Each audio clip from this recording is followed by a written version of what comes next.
The Street Retreat 2016 was an amazing event hosted right here at St Thomas. Students from other Edmund schools throughout New Zealand gathered in Christchurch to take part in the retreat during the first week of holidays. It was a weekend full of eye-opening experiences, and personally, it was great to see the Edmund community come together, including characters like Sally Curtis and Kathy Harrison. Students from St Peter's, Liston College, Kavanagh College, St Kevin's and St Thomas's all came together to socialise, make new connections, and most importantly, experience what the Street Retreat is all about. Our first day on the 2016 Street Retreat, we were to face the most challenging and difficult task that put many of us into an uncomfortable and difficult environment that none of us had ever experienced before. Visiting the youth offenders wing at Christchurch Men's Prison was the highlight event for most of us, and would highlight our trip of being put within different environments that none of us had ever experienced before, to see how people that are less fortunate than us, through the loss of hope and humanity because of problems with rough family upbringings that included physical abuse and drug addiction. Our visit was not taken lightly, as the high security reminded us of the environment that we were entering. We didn't know what to expect about certain things that we were about to encounter that were unfamiliar to us. First time we met the youth inmates, we didn't think anything of them other than the number of their uniforms. From the time at the start, when we first met them, to the end, our perspectives of these youth inmates had dramatically changed for what we had just seen them for what they actually were from their personality and as a human, not judging them from their looks and impressions of them. The quality time that we got to talk and socialise with them, the more ourselves we could relate to each of them. We played touch and other games, and after 3 hours, the only thing that separated us from being the same was the uniform and clothes that we wore. There were plenty of words that came out from our time that we shared with them in the prison. One of them big words was the word appreciation of what we have, our families to wake up to in the morning, the stability of our environment that we grew up in, and education and the opportunities that we are given. Also appreciation for the small things, such as Tim Tams and blue milk, for which the youth inmates missed the most. The biggest things that we took from our visit was things such as family and hope. These words mean everything to these young group of men that we met. The way the youth wing was run allowed them to undertake a variety of NCA and trade courses, which gives them hope of turning their lives around and being free, gaining skills and a qualification to get a job when they are released, so they have a stable environment. The thing that I personally took and affected me and others the most was that after seeing these youth inmates, we saw the media coverage of these young men and the crimes that they had committed, and seeing the victims of their actions and crimes, and how easily we can portray and judge these men with their actions without meeting them. The same men we had just met and whose stories they shared and played touch together and seemed similar to many of us, and yet the mistakes they had made in their life had affected and changed their lives altogether.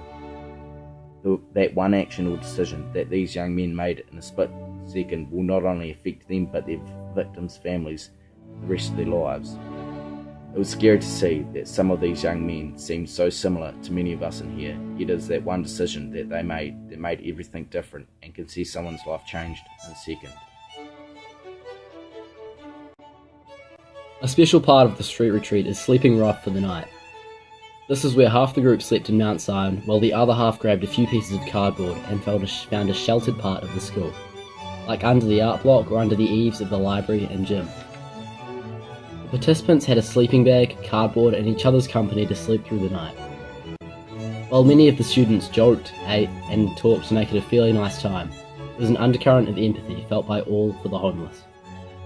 Everyone woke up with sore backs, everyone was cold, and everyone struggled to keep their eyes open the next day, or concentrate because of a serious lack of sleep. While for most of us sleeping rough was an interesting experience, made better with company, it has given us more empathy for a truly homeless experience.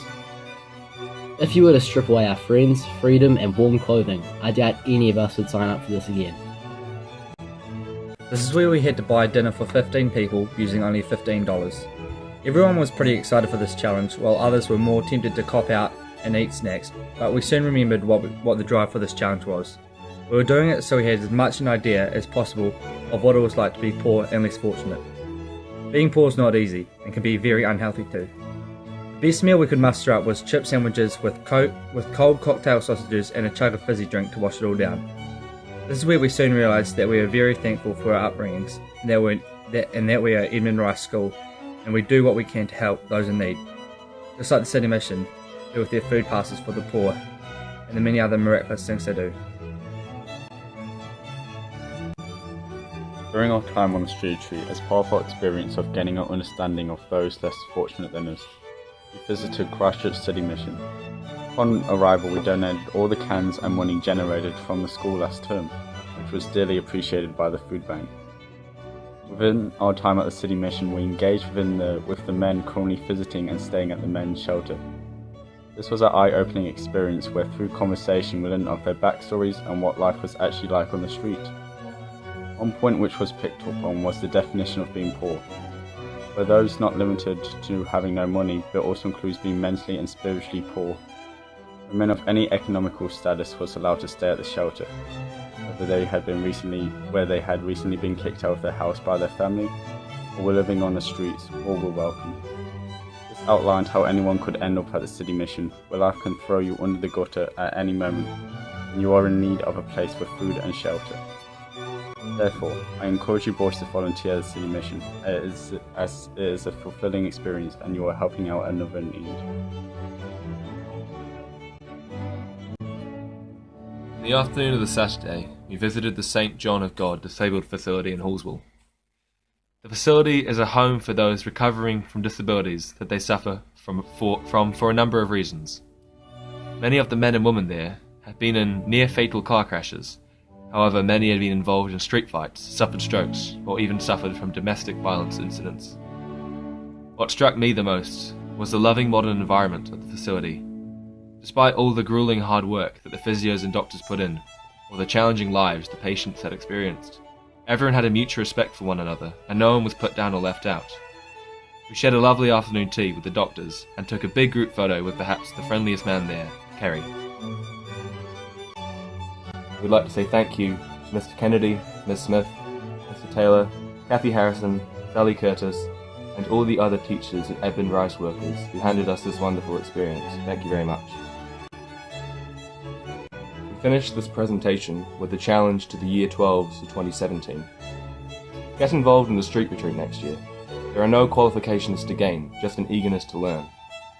I know it's oversaid, but sometimes we never know how lucky we are until we stand in the shoes of those who are truly less fortunate. Ask any of us. It's a fascinating experience that is well worth barely a fraction of your holiday. As the old Chinese proverb says, a journey of 1,000 miles starts with a single step. Let the street retreat be one of the steps you take to live a life of love and service, a life we serve as men for others.